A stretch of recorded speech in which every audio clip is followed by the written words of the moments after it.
Número 3. Uma ordenança que aponta para uma nova aliança. Uma ordenança que aponta para uma nova aliança. Após sua morte e ressurreição, Jesus reúne seus discípulos e, ao apresentar-lhes suas responsabilidades diante de toda a mensagem a ser proclamada a todo homem, apresenta-lhes o batismo como sinal de aliança assumida por aqueles que, à semelhança desses primeiros, também viriam a ser chamados de discípulos. Ninguém pode ser identificado como discípulo se não houver entre ele e Jesus um sinal que confirme uma decisão do coração. Então, assim como a mulher, quando ela vai casar, né, o homem também, ele acaba utilizando uma aliança, e essa aliança é o sinal de que há uma união entre aquele casal. O batismo também, ele é um sinal de que há uma aliança. O desejo daquela pessoa que tomou a decisão de se batizar, de seguir o caminho de Jesus. Né? Jesus disse, né? Eu sou o caminho, a verdade e a vida. Então Jesus, ele é o caminho. E a pessoa que se batiza, ela está professando realmente o seu desejo de seguir esse caminho chamado Jesus. Ninguém pode ser identificado como discípulo se não houver entre ele e Jesus um sinal que confirme uma decisão do coração. Ser batizado, dentro da doutrina que Jesus apresenta a seus discípulos, vai além de um cumprimento de uma obrigação religiosa. É uma expressão pública de uma identificação íntima entre um Senhor e Mestre e aquele que agora quer segui-lo, para aprender a viver de forma a agradar ao Pai. Então, essa identificação com Jesus, a atitude de se batizar, ela vai muito mais além do que uma atitude religiosa, né? Pode que alguém poderia dizer que isso é religiosidade, isso é uma atitude religiosa, não precisa, né? E o ladrão da cruz, né? Ele não teve tempo de se batizar, ele não pôde se batizar. Como é que ele ia descer da cruz, né? Então, a questão do ladrão da cruz, ela acaba mostrando para nós que, no que diz respeito à salvação, à vida eterna, o crer, o ato da fé, ele basta, ele é o principal. Se a pessoa crer de todo o coração, mesmo sem se batizar, como foi o caso do ladrão na cruz, ela vai ter a vida eterna. Porque Deus é aquele que olha o coração. Mas se eu tenho a oportunidade de me batizar, não estou na situação do ladrão da cruz, e Jesus deixou muito claro que era da vontade dele que a gente se batizasse, então o que me impede? Né? O que me trava? O que está impedindo o batismo? Não tem nada que me impeça. Então, por que não se batizar? Então vamos lá e se batiza. Né? O batismo na vida da igreja primitiva. Número 4. Os apóstolos, com outros discípulos, cumprindo a missão de proclamarem o Evangelho, anunciaram a uma grande multidão que se reuniu em Jerusalém por ocasião de uma festa chamada Pentecostes. Isso está em Atos dos Apóstolos, capítulo 2, do versículo 37 ao 38. Ouvindo eles isto, compungiram-se em seu coração e perguntaram a Pedro e aos demais apóstolos: que faremos, irmãos? Disse-lhes Pedro: arrependei-vos e cada um de vós seja batizado em nome de Jesus Cristo para perdão dos pecados, e recebereis o dom do Espírito Santo. Então aqui Pedro fala sobre a necessidade de arrependimento e do batismo em nome de Jesus Cristo, para perdão dos pecados e também para recebimento do Espírito Santo. Como resultado desta ação, muitos creram em Jesus e, desejosos de andarem na fé, naquele momento, estavam abraçando, perguntavam o que deviam fazer. A resposta apresentada por Pedro ressalta os princípios que, de forma fidedigna, foram repassados. Arrependimento e fé são os requisitos para que alguém seja batizado. A novidade apresentada por Pedro em sua declaração ficou por conta da promessa a respeito da ação do Espírito Santo. Como resultado de uma identificação com Jesus, todo aquele que o confessa como seu Senhor e Salvador, arrependido de seus pecados, também passa a ter direito da companhia do Espírito Consolador, que ao mesmo tempo produz um testemunho no coração do homem, dizendo que agora ele pertence a Deus. Ok? Então, a palavra de Deus diz em Romanos capítulo 8, Romanos 8:15, né? Romanos 8:15. Pois não recebestes o espírito de escravidão, para outra vez estardes em temor, mas recebestes o espírito de adoção, pelo qual clamamos, Abba, Pai. O mesmo Espírito testifica com o nosso espírito que somos filhos de Deus. Então, o Espírito Santo que habita em nós, ele testifica, né, a nossa filiação a Deus, né? Ele testifica e faz com que a gente tenha esse sentimento de que agora nós pertencemos a Deus, que nós somos agora filhos de Deus. Como está escrito lá em João 1, né, que todos quanto nele creram, deu-lhes o poder de se tornarem filhos de Deus. E por que quando alguém ensina isso, eu creio? Porque o próprio Espírito Santo que está dentro de mim, ele testifica. E aí eu acabo aceitando que realmente eu agora me tornei um filho de Deus. Número 5. Um sinal profético da identificação com a obra do Messias.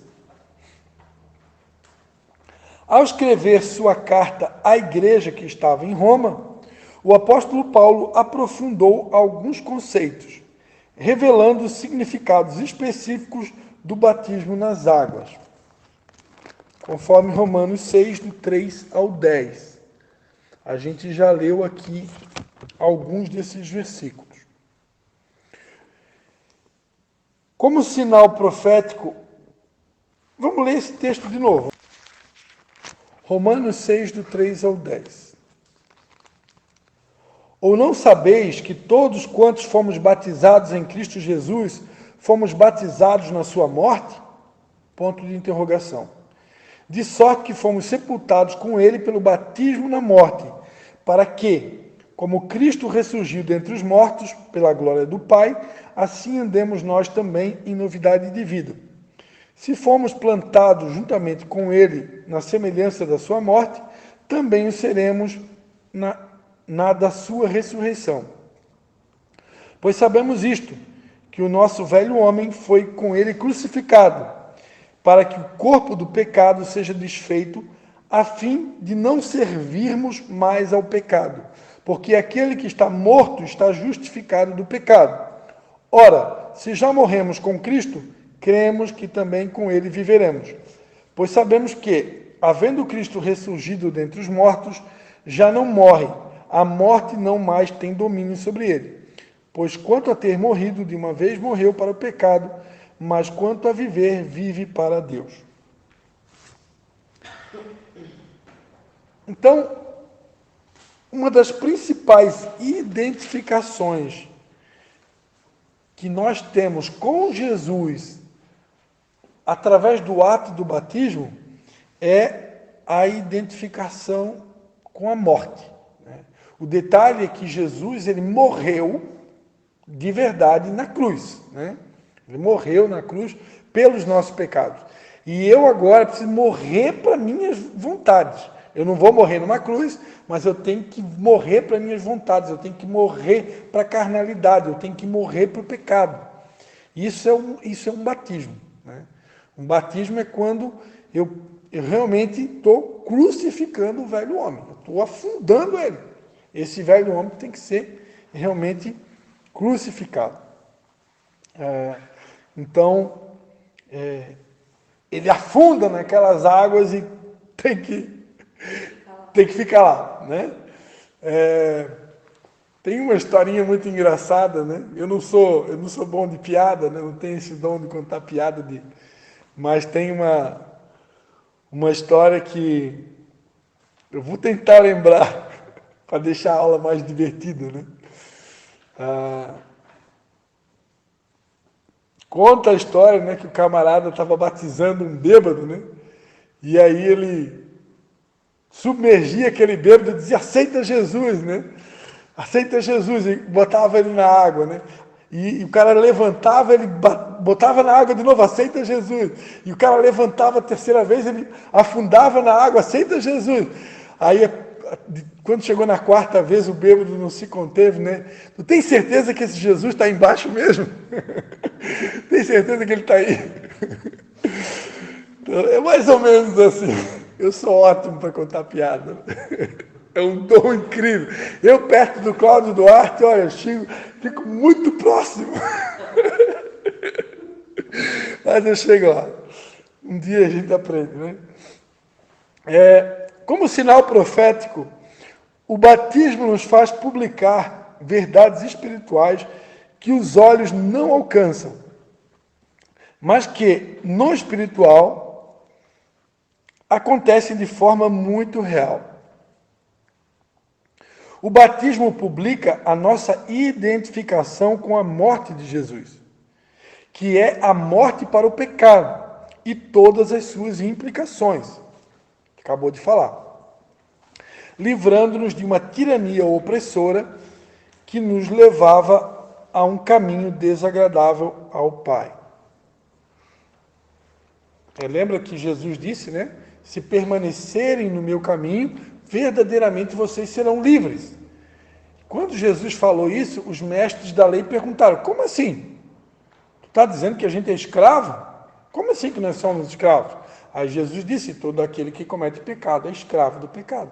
Então, a prática do pecado nos torna escravos. Escravos do inimigo. E a partir do momento que eu me liberto do pecado, a Bíblia diz que o pecado não terá mais domínio sobre mim. Né? Tem um texto aqui que a gente não leu, mas eu quero ler, que está em Tiago 1, do 13 ao 15, que diz assim, ó, ninguém ao ser tentado diga, sou tentado por Deus, porque Deus não pode ser tentado pelo mal e ele mesmo não tenta ninguém. Ao contrário, cada um é tentado pela sua própria cobiça. Quando esta o atrai e seduz, então a cobiça, depois de haver concebido, dá à luz o pecado, e o pecado, uma vez consumado, gera a morte. Quando Eva olhou para a árvore do conhecimento do bem e do mal, aparentemente ela tinha apenas olhado. E olhou, estava tudo certo, até ali estava tudo certo. Só que aí entrou o segundo ingrediente, ela cobiçou. Quando ela cobiçou, a sementinha do pecado entrou no coraçãozinho da Eva. Aí, a partir do momento que ela deixou a sementinha da cobiça entrar, aí ela foi para o terceiro estágio, que aí ela botou a mão na fruta, né? Aí ela comeu. É por isso que nós temos que trabalhar até hoje, né? Então, olha só, começou pelo olhar, depois virou a cobiça e estágio 3, a consumação do pecado. Veja que até o pecado acontecer, tem um intervalo que dá tempo de você se arrepender, dá tempo de você resistir. Mas se você não for alguém que realmente tomou a decisão de ser santo, você acaba mordendo a isca. Né? E muitas vezes, nos dias de hoje, muitas vezes o ser humano acaba seguindo o mesmo passo a passo de Eva, né? Só que, claro, não mais com a árvore do conhecimento do bem e do mal, mas com as seduções e tentações modernas que o inimigo nos apresenta. Então, o princípio é o mesmo. Eu preciso me sujeitar a Deus e resistir ao diabo, e ele vai fugir de mim. Eu vou me sujeitar a Deus, eu vou me encher do Espírito Santo, e essa força que eu recebo do Espírito Santo me dá poder para realmente resistir às tentações. Né? E eu preciso resistir. Ok? As tentações vêm. Não escapa ninguém. Né? O diabo conhece a fraqueza de cada um de nós. E ele vai sempre tentar pela fraqueza. Se ele não conseguir pela fraqueza, ele vai tentar uma outra área. E assim ele vai continuar tentando, porque ele é o tentador, está sempre tentando, até o nosso último dia de vida, porque é o papel dele. Né?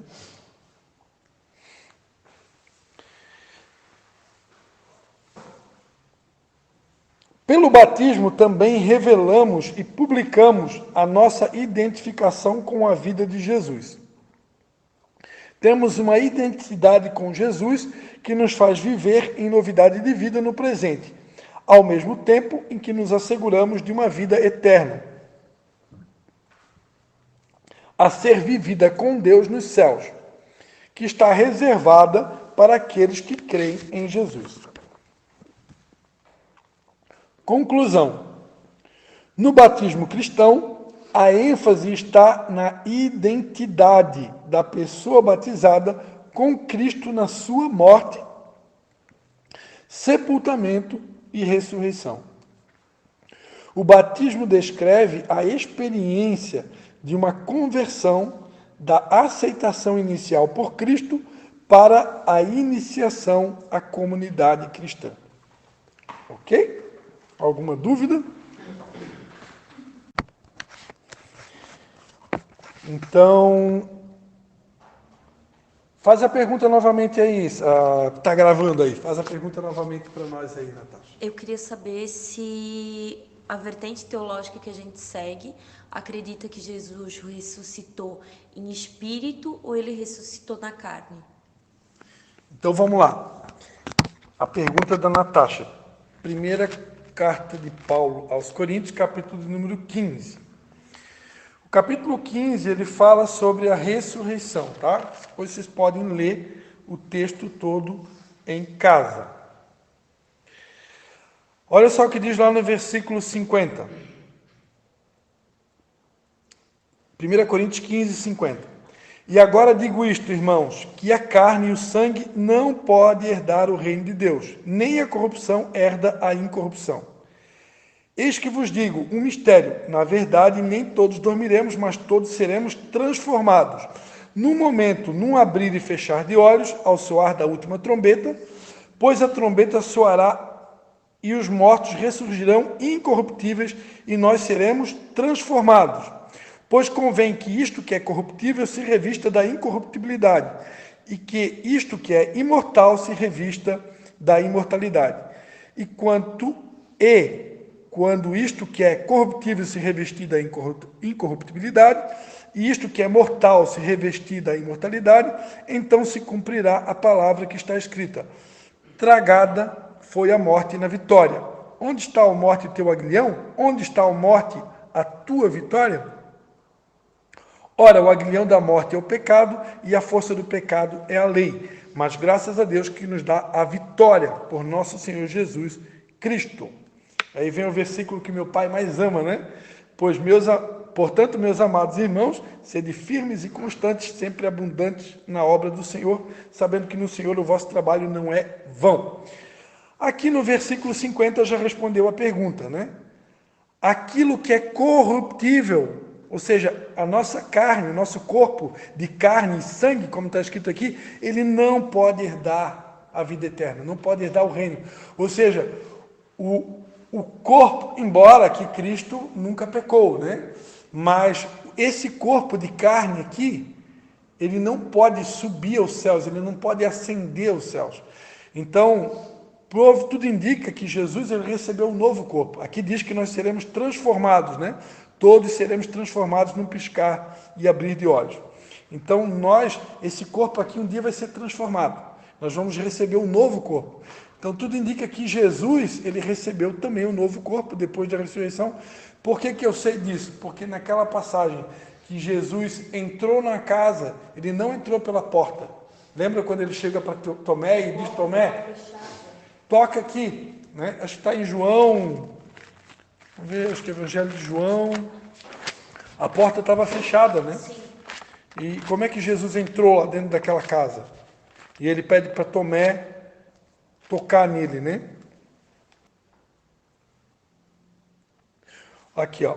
João 20, versículo 26. João 20, versículo 26. Então aqui tem, pode-se dizer que é uma prova, né? João 20, 26.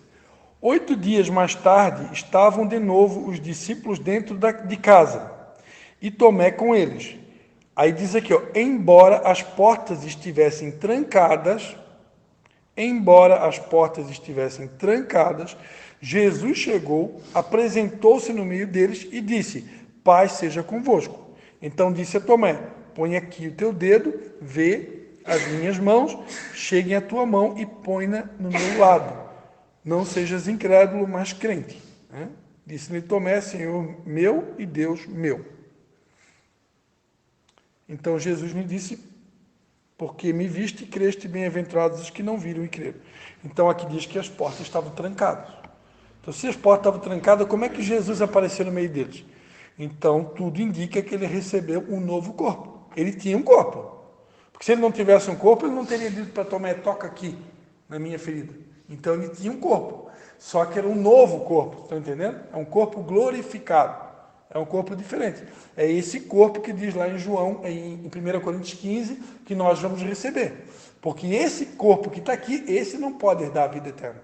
Esse aqui é um corpo corruptível. Está dando para entender? Não vai dar para tocar. Ele é um corpo pecaminoso. É isso que eu quis. Não, pelo que está ali, dá para tocar. Né? Dá para tocar. Só que ele é um Porque corpo... a minha tradução fala diferente. Fala diferente? A minha tradução fala... Como é que diz a tua tradução? E 8 dias depois estavam outra vez os seus discípulos dentro, com eles Tomé. Chegou Jesus, estando as portas fechadas, apresentou-se no meio deles e disse, Pai seja convosco. Aí entendem que o meu, teria um entendimento de que, depois que as portas foram fechadas, ele se apresentou como Jesus. Mas tem uma outra passagem, não sei se é André ou Felipe, que ele fala e ele não vê que é ele. Mas como que ele não vê que é ele? Se tem um corpo, porque é o palpável também. Sim, porque tem... Tomé sabe que é Jesus, mas tem outras passagens que, não se sabe, eles não entendem, eles não veem que é Jesus. Tem a passagem muito conhecida, que é dos discípulos no caminho de Emaús, né? Jesus aparece no meio deles, se apresenta, eles não percebem que é Jesus, e Jesus vai caminhando, e eles conversam ali, e Jesus disse, ele disse, pô, tu não está sabendo, ele falou para Jesus, tu não está sabendo das boas notícias, não está sabendo o que aconteceu, né? E eles nem se tocaram eles estavam fugindo, né? Que era o próprio Jesus. E quando então tem um momento ali que eles vão repartir o pão, e aí que vai abrir os olhos deles, e eles vão se tocar que é Jesus, né? Agora, como é que vão repartir o pão se não tem um corpo? Ele vai comer como se não tem um corpo, né? Então, tinha um corpo. Mas tanto é... Eu disse para Maria que Jesus ressuscitou, por isso que estava vazio, por isso que eu queria ver dele. Aqui Porque tem religiões que acreditam que foi o corpo carnal que ressuscitou, e tem religiões que acreditam que foi só o espírito. Que aquele corpo, sei lá, foi o quê? Tem um na Bíblia Enoque que foi arrebatado direto do céu, que sumiu o corpo. E aqui em João 21, quando Jesus... aqui, pessoal, bem rapidinho para a gente não tomar muito tempo. Aqui em João 21, quando Jesus aparece para os discípulos, né? E acontece a segunda pesca milagrosa, a pesca onde vai acontecer que eles vão pegar 153 grandes peixes, né? Que representam todas as nações daquela época. Jesus pediu para eles, vinde e comei, né? Ele pegou, convidou todo mundo para comer. Antes ele tinha perguntado, né? No versículo 5, tendes alguma coisa de comer? Então, como é que ele ia comer se não tivesse um corpo? Então, ele tinha um corpo. Agora, eu creio que era um corpo glorificado. Ele tinha condição de ser tocado, de comer, só que era um corpo diferente. Era um corpo que é um corpo já próprio realmente para entrar na presença de Deus, na glória de Deus. É assim que eu creio, né? Agora, se existe, como tu está falando, outras pessoas que acreditam que era um corpo igualzinho ao que a gente tem hoje, né? Mas aí, tipo, a pastora acredita que o corpo dele, humano, foi transformado em outro corpo, é isso? Era a mesma pessoa, mas era um corpo glorificado, entendeu? No caso, o corpo humano foi transformado. Foi transformado. Ele estava congelado, não tinha mais o corpo. É assim que eu creio. Era um novo corpo. Era um corpo, mas era um novo corpo. Não era o mesmo, entendeu? Sujeito. É o que a gente aprendeu, o que a gente crê, né? Algumas vertentes teológicas dizem que, tipo assim, ó, assim como o Espírito Santo habita dentro de mim, o Espírito de Jesus, em situações como essa, de que eles viram, era outra pessoa, mas era Jesus, é como se fosse o Espírito de Jesus habitando dentro de outra pessoa, uma pessoa que existe. E não uma transformação de um corpo real.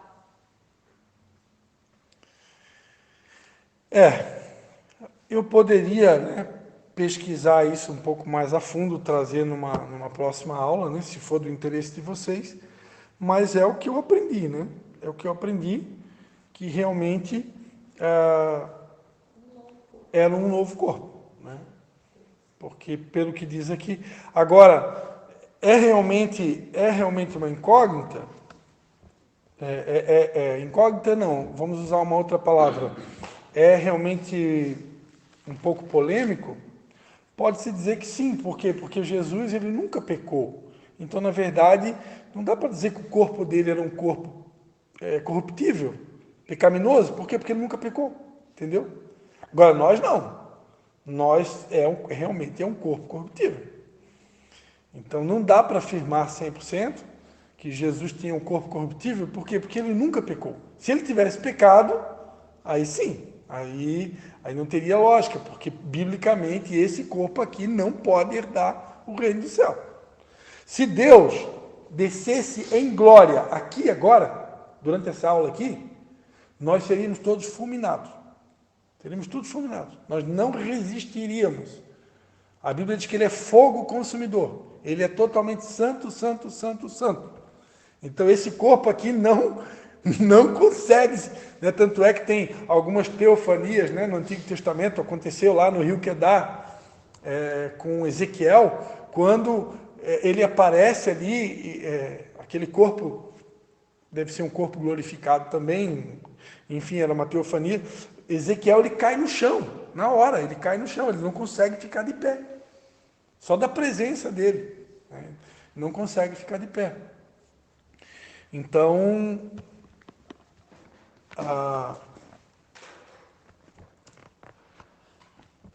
realmente, mais talha ali que diz que as portas estavam trancadas.